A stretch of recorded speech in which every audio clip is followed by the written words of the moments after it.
નમસ્કાર મિત્રો, હું કનૈયાલાલ મીરાણી આપની પોતાની મનગમતી યુટ્યુબ ચેનલ શિક્ષણ સફરમાં આપનું સ્વાગત કરું છું। આ ચેનલ ઉપર શૈક્ષણિક માહિતી, અભ્યાસક્રમ, શિષ્યવૃત્તિ પરીક્ષાઓ, સરકારી યોજનાઓ, સ્પર્ધાત્મક પરીક્ષાઓ તથા કમ્પ્યુટર અને ટેકનોલોજીને લગતા વિડીયો અપલોડ કરવામાં આવે છે। હજી સુધી તમે જો આ ચેનલને સબસ્ક્રાઇબ ના કરી હોય તો સબસ્ક્રાઇબ કરી દેજો, તમારા મિત્રોને શેર કરી દેજો અને બેલ આઇકન દબાવી દેજો જેથી અમારા નવા વિડીયોની અપડેટ આપને મળતી રહે। नमस्कार मित्रों, आज આપણે ધોરણ 6 ની અંદર સ્વાધ્યાય પોથીના ભાગ નંબર 1 ના પાના નંબર 47 થી 52 એટલે કે સામાજિક વિજ્ઞાનનું સોલ્યુશન છે એ આપણે જોવાના છે। અહીં અગાઉ આપણે આ ચેનલ ઉપર 1 થી કરીને 46 પાના સુધીના વિડીયો છે એ સોલ્યુશન સાથે મૂકેલા છે। તમે હજી સુધી ન જોયા હોય તો જોઈ લેજો અને આ ચેનલ જો હજી સુધી સબસ્ક્રાઇબ ના કરી હોય તો સબસ્ક્રાઇબ કરી દેજો અને સાથે સાથે બેલ આઇકન પણ દબાવી દેજો જેના કારણે અમારા નવા વિડીયોની અપડેટ તમને મળતી રહે। તો ચલો આપણે સામાજિક વિજ્ઞાનની અંદર પહેલો પાઠ જે છે ચાલો ઇતિહાસ જાણીએ એનું આપણે સંપૂર્ણ સોલ્યુશન છે એ આપણે જોવાના છીએ। તો ચલો આપણે શરૂઆત કરીએ પ્રશ્ન 1 થી। નીચે આપેલા દરેક પ્રશ્નના ઉત્તર માટે આપેલ વિકલ્પમાંથી સાચો વિકલ્પ શોધી અને તમારે આમાં બોક્સમાં લખવાનો છે। તો તમે જોઈ શકો છો પહેલો પ્રશ્ન છે ધાતુ અને અધાતુ પર લખેલા અને કોતરેલા લેખોને શું કહેવામાં આવે છે? તો જવાબ આવશે ક, અભિલેખ। તો તમારે અહીંયા કને લખવાનું છે ક। બીજામાં આવશે બ, તામ્રપત્ર કયા ધાતુના પતરામાંથી બનાવવામાં આવતું? તો તાંબાના એટલે કે બ। ત્રીજાની અંદર ભારતમાં કઈ સદીમાં પંચમાર્કના સિક્કાઓ મળી આવ્યા છે? તો ઈસવીસન પૂર્વે 5મી સદીના એટલે કે ક। ચોથું છે ઇતિહાસના પુરાતન સ્ત્રોતોનું અધ્યયન કરનારને તમે કયા નામથી ઓળખાવશો? તો જવાબ આવશે ડ, પુરાતત્વશાસ્ત્રી। પાંચમું છે ગ્રીસના લોકો સિંધુ નદીને શું કહેતા? તો જવાબ આવશે અ, હિન્ડોસ એટલે અહીંયા તમારે અ લખવાનું છે। ચલો છઠ્ઠા પ્રશ્નની વાત કરીએ। ઈસવીસન 2021 એટલે કે ઈસુ ખ્રિસ્તના જન્મ પછીના કેટલા વર્ષ? તો જવાબ આવશે 2021 અ, તો અહીંયા તમારે અ લખવાનો છે। સાતમો પ્રશ્ન છે ઈસુ ખ્રિસ્તના જન્મ પછીના વર્ષો અહીંયા લખી દેશો। ચલો સાતમો પ્રશ્ન જે છે ઈસુ ખ્રિસ્તના જન્મ પછીના વર્ષો કયા ટૂંકા નામથી ઓળખાય છે? તો જવાબ આવશે બ, CE એટલે કે અહીંયા બ લખવાનો છે તમારે। પછી વાત કરીએ આઠમામાં કચ્છમાં ધોળાવીરા ખાતે મળી આવેલા અવશેષો સિંધુ સંસ્કૃતિનું પુરાતન શહેર હશે એવું એ શાના આધારે કહી શકશો? તો અહીંયા કને જવાબ આવશે તમારો બ, ખોદકામ દરમિયાન મળી આવેલા અવશેષોના આધારે। ચલો એના પછી નવમો પ્રશ્ન છે ભારત નામ આપણને કયા વેદમાંથી જાણવા મળે છે? તો જવાબ આવશે બ, ઋગ્વેદમાંથી। ચલો એના પછી વાત કરીએ પ્રશ્ન 2 અ, બંધ બેસતા જોડકા રચો। તો તમારે અહીંયા કને જોડકા જે છે એ જોડવાના છે। વિભાગ અ નો વિભાગ બ સાથે કરવાના છે। એમાં અહીંયા જવાબ તમારે લખવાના છે 1, 2, 3, 4ની સામે શું આવશે? તમે જોઈ શકો છો પુરાતન શાસ્ત્રીની સામે આવશે ક એટલે કે ભૂતકાળને જીવંત કરનાર। પછી ફાહિયાન વિદેશી મુસાફર એટલે કે અ, ભોજપત્ર તો જે આવશે ડ, ભારતનો પ્રાચીન શાસક અને ઈસવીસન એટલે કે જવાબ આવશે બ, દુનિયાની કાળ ગણના।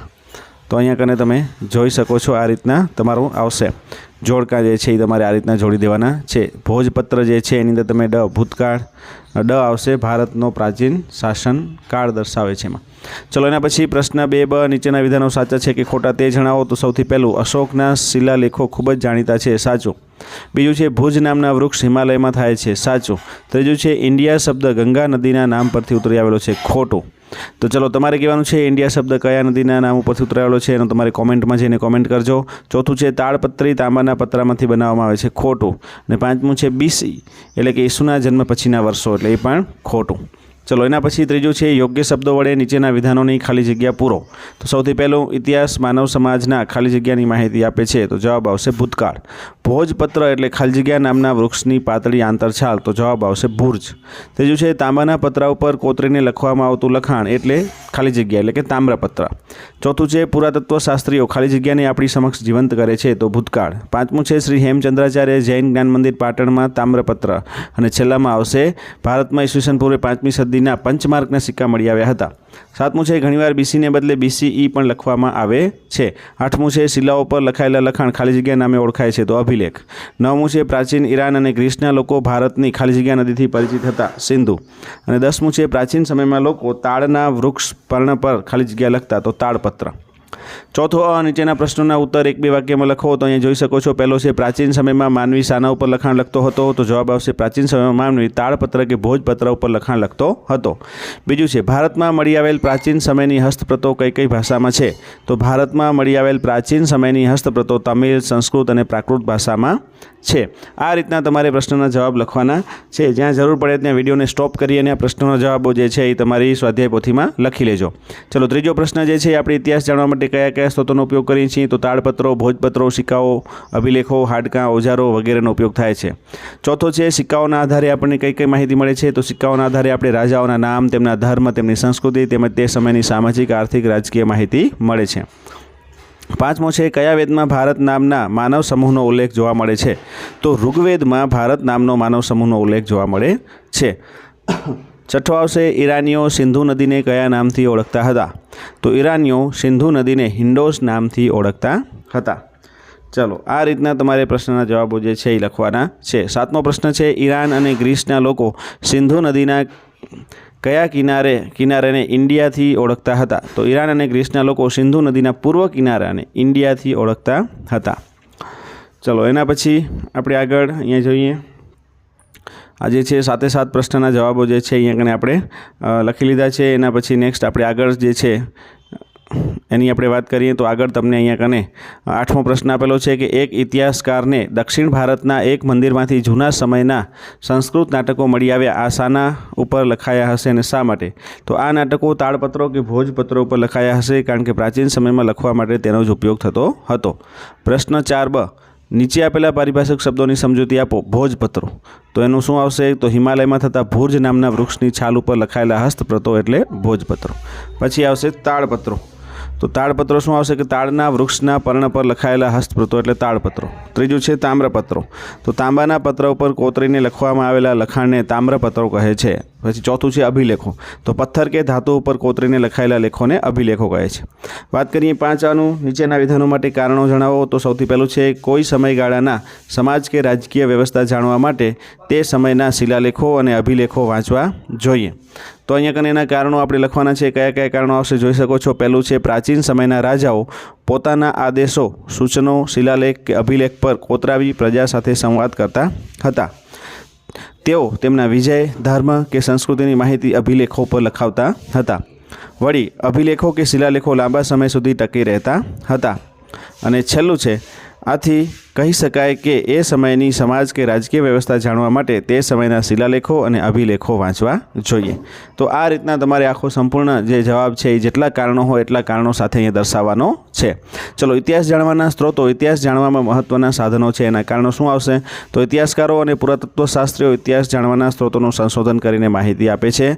પછી બીજું છે પ્રાચીન સ્થળો, મકાનો, સિક્કાઓ, ઈંટો, પથ્થરો, હાડકાં, ખોરાક, ઓજારો વગેરે ઐતિહાસિક સ્ત્રોતોનો અભ્યાસ કરે છે।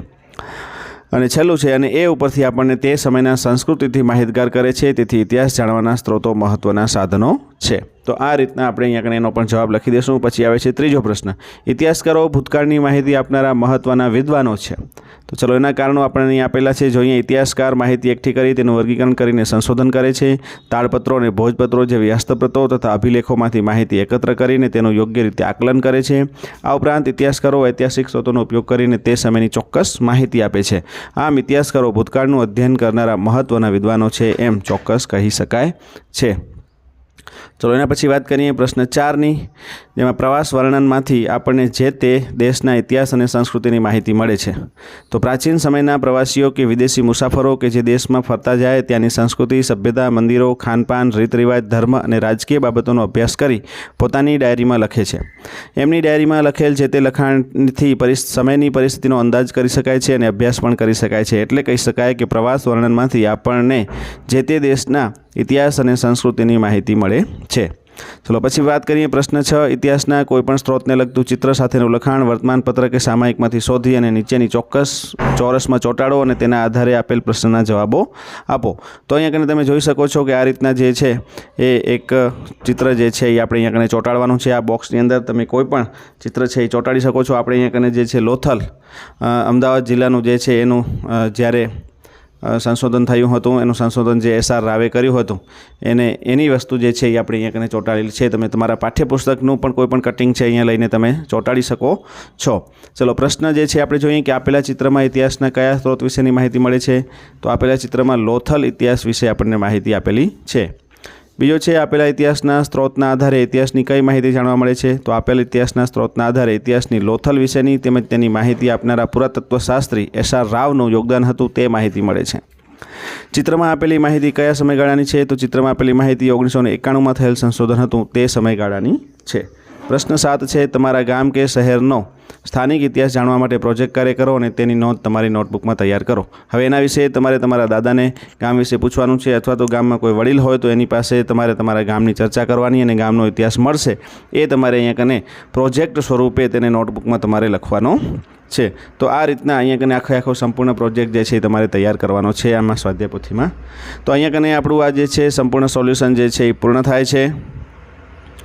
ચલો ફરીથી પાછા આપણે અહીંયા કને નવા વિડીયો સાથે મળીએ. ત્યાં સુધી તમે બધાએ જો આ ચેનલ હજી સુધી સબસ્ક્રાઈબ ના કરી હોય તો સબસ્ક્રાઈબ કરી દેજો, તમારા મિત્રોને શેર કરી દેજો અને વિડીયોને લાઇક કરવાનું ભૂલતા નહીં. ફરીથી પાછા આપણે નવા વિડીયો સાથે મળીએ. ત્યાં સુધી તમે બધા મસ્ત રહો અને તંદુરસ્ત રહો.